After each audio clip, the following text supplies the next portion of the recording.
Merdeka, merdeka, merdeka.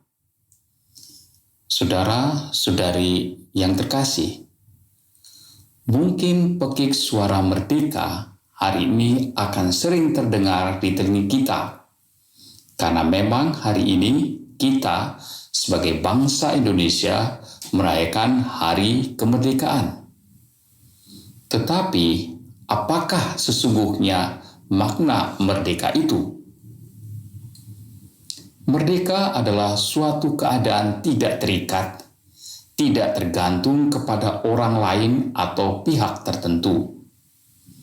Dengan kata lain, dalam melakukan sesuatu, saya dapat memutuskan sendiri suatu tindakan dengan bebas, tidak dipengaruhi oleh pihak lain.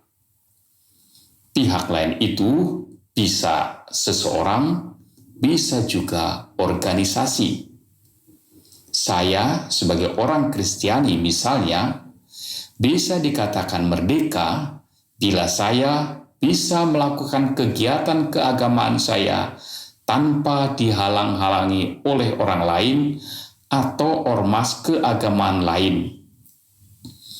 Jika saya saat melakukan ibadat keagamaan saya, tetapi terus diawasi orang lain atau oleh ormas keagamaan, maka boleh dikatakan saya belum merdeka.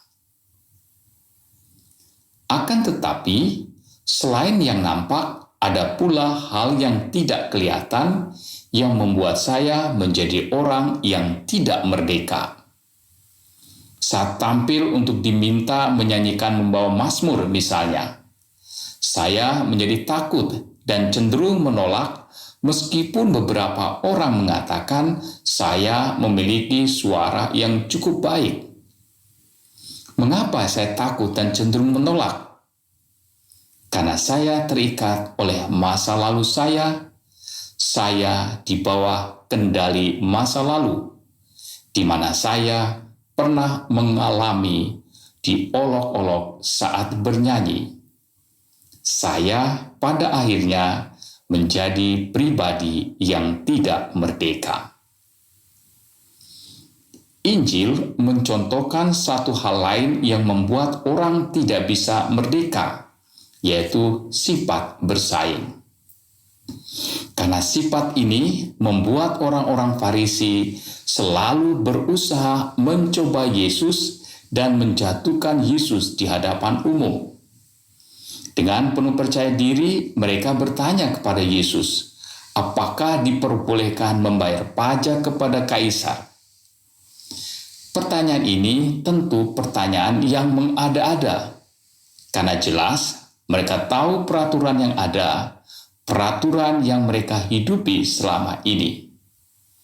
Mereka bertanya karena mereka diperbudak keinginan untuk menjatuhkan Yesus. Mereka bukan orang merdeka. Hari ini kita mungkin juga akan berteriak dengan lantang beberapa kali kata merdeka. Tetapi baik juga kalau kita melihat apakah hidup kita sungguh sudah merdeka, bebas dari pihak lain atau dari kehendak buruk yang membelenggu. Selamat merayakan hari kemerdekaan. Tuhan memberkati.